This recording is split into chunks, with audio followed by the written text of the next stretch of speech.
In the name of Allah, the most gracious and merciful.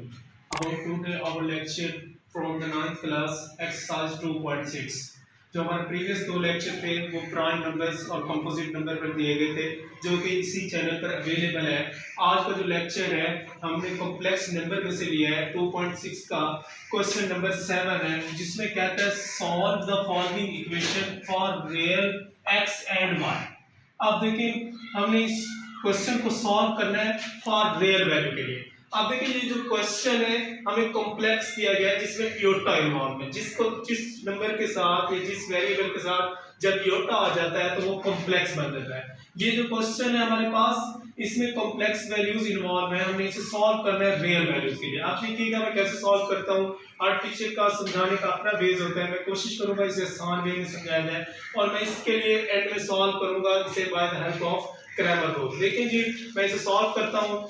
आप देखिए जब multiply करेंगे तो देखिए आप इस क्वेश्चन में हमें साफ साफ नजर आ रहा है कि मल्टीप्लाई होगा। देखिए अब पहली वैल्यू पहले इससे मल्टीप्लाई होगी फिर इससे।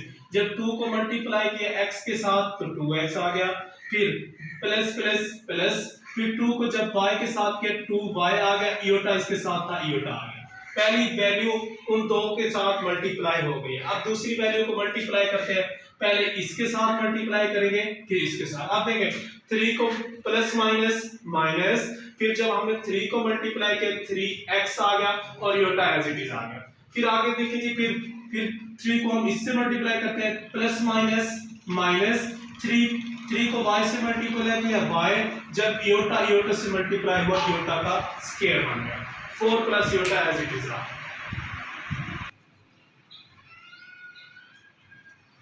जी ये मैंने समझाया था कि मैंने पहले 2 को x से मल्टीप्लाई किया 2x आ गया, फिर 2 को y के साथ मल्टीप्लाई किया 2y आ गया, इयोटा y के साथ था एज इट इज आ गया। फिर मैंने 3 को 2 से मल्टीप्लाई किया प्लस माइनस माइनस, 3 को x से मल्टीप्लाई किया 3x आ गया और इयोटा इसके साथ था इयोटा आ गया।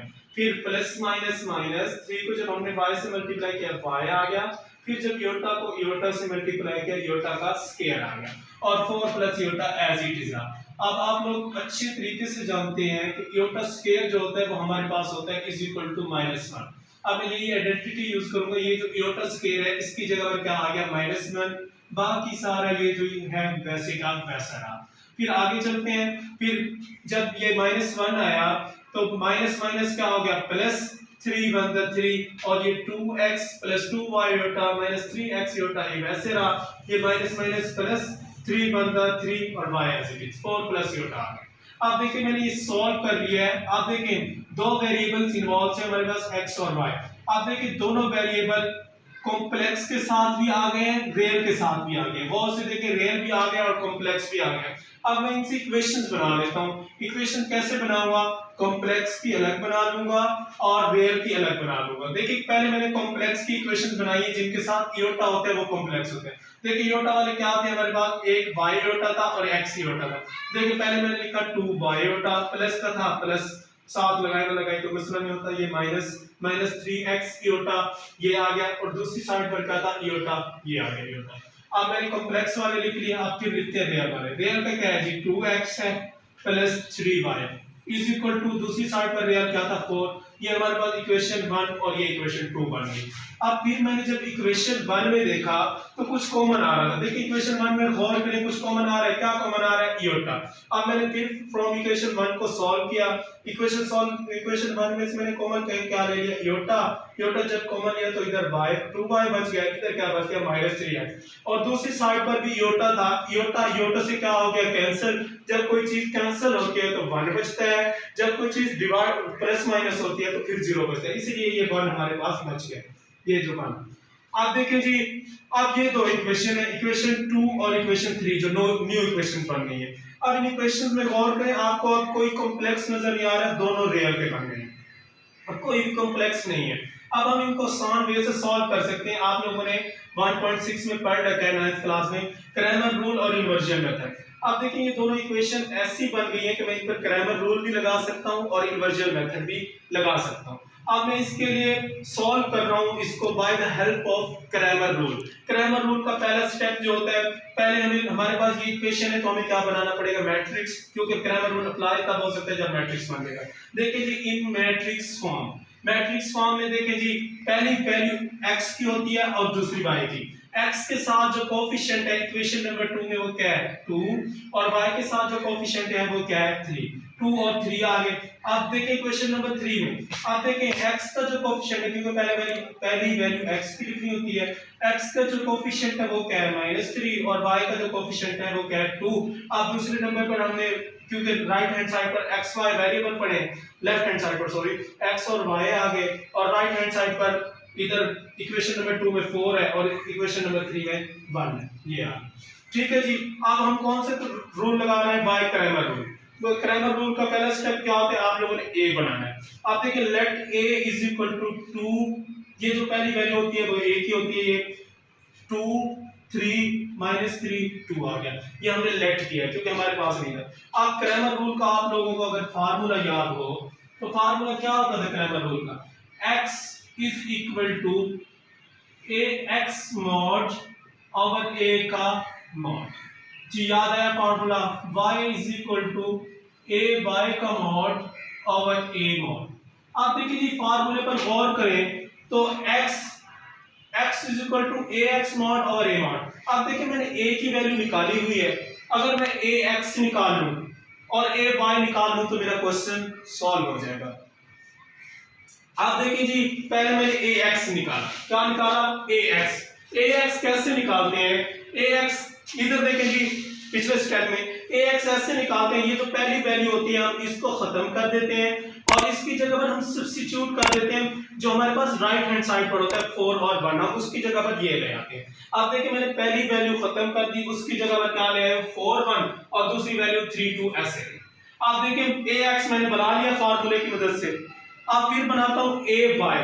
अब ay जब बनाया तो हमारे पास दूसरे वाली जो वैल्यू है ये वाली, ये क्या हो जाएगी खत्म, ये खत्म हो जाएगी और उसकी जगह पर क्या आ जाएगा, उसकी जगह पर हम चेंज कर देंगे 4 1 पहला वैसे का वैसे। ठीक है जी, मैंने ax भी निकाल लिया ay भी निकाल लिया। अब फार्मूले में गौर करें, ये जो फार्मूला है हमारे पास इसमें गौर करें कि हम पहले ax का a का भी मॉड निकालेंगे, ax का मॉड निकालेंगे, ay का मॉड निकालेंगे और a का भी मॉड निकालेंगे।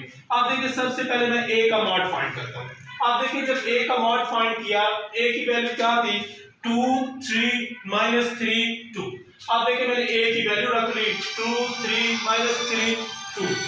अब देखिए जी आगे, अब मॉड कैसे लेते हैं, क्रॉस करते हैं मल्टीप्लाई और बीच में माइनस होता है फार्मूले का। अब देखें 2 टू द 4, एक माइनस आ गया फार्मूले का, फिर 3 3 द 9 प्लस माइनस -9, अब minus minus plus 4 plus 9 is equal to 13। a का मॉड क्या आ गया 13। अब देखिए a mod does not equal to 0, matrix is non singular solution exist. अगर मैट्रिक्स सिंगुलर आ जाता, अगर मॉड इसका सिंगुलर अगर 0 आ जाता तो फिर ये सिंगुलर होता है, इसका सॉल्यूशन ही एग्जिस्ट ना करता। अब मॉड क्या है बस नॉन जीरो, तो ये इसलिए नॉन सिंगुलर है, सॉल्यूशन एग्जिस्ट करता है। आप देखिए फार्मूले की मैंने एक रिक्वायरमेंट पूरी कर दिया, उसका a मॉड फाइंड कर दिया है। अब दूसरी रिक्वायरमेंट उसकी क्या है, ax का मॉड फाइंड करो और ay का मॉड फाइंड करो। अब देखिए जी फिर मैंने लिया ax का मॉड, ax की वैल्यू थी 4 1 3 2। अब देखिए मैंने ax का मॉड 4 1 3 2।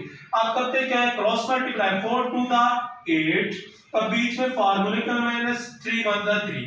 अब 8 - 3 इज इक्वल टू क्या आया 5। ले जी मैंने ax का मॉड भी फाइंड कर लिया।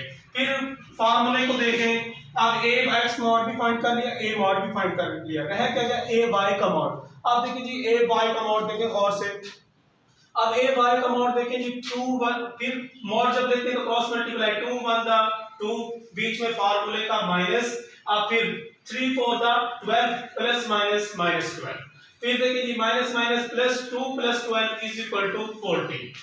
ठीक है जी, मैंने यहां तक सॉल्व कर लिया। अब देखिए मैंने फार्मूले की रिक्वायरमेंट्स पूरी कर दी है, ax मॉड और a मॉड भी फाइंड कर लिया, ay मॉड और a मॉड। अब मैं फार्मूले में वैल्यूज पुट कर देता हूं। फार्मूला जब पुट करना है तो वहां पर लिख देना है एज वी नाउ दैट, जैसा कि हम जानते हैं, क्योंकि फार्मूले का हमें पता था तो हमने इतना सॉल्व किया। अब देखिए जी फार्मूला क्या है, x is equal to ax mod और a का मॉड। अब देखें जी ए एक्स मॉड मैंने क्या निकाला था, ए एक्स मॉड जो हमने निकाला था वो क्या था 5, और ये ले जी 5 आ गया एक्स मॉड, और ए मॉड जो हमने निकाला था वो क्या था 13। अब दोनों की वैल्यू रख दी, x इज इक्वल टू क्या आ गया 5/13। अब देखें जी दूसरा फार्मूला क्या था, y is equal to a y mod over a का मॉड। अब देखिए जी a y मॉड हमने क्या निकाला था 14, और 14 आ गया a y मॉड का। अब देखिए a मॉड जो हमने निकाला था वो क्या निकाला था 13। अब देखिए y का आंसर क्या आ गया 14/13।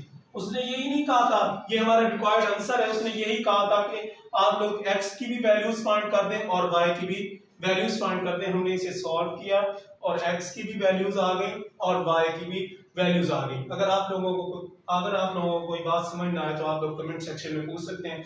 मैंने बहुत ही आसान वे से इसे समझाने की कोशिश की है। अगर फिर भी कुछ समझ ना आए तो आप पूछ लीजिएगा। थैंक्स फॉर वॉचिंग, और काइंडली वीडियो को लाइक कर दें और चैनल को सब्सक्राइब कर दें। थैंक्स।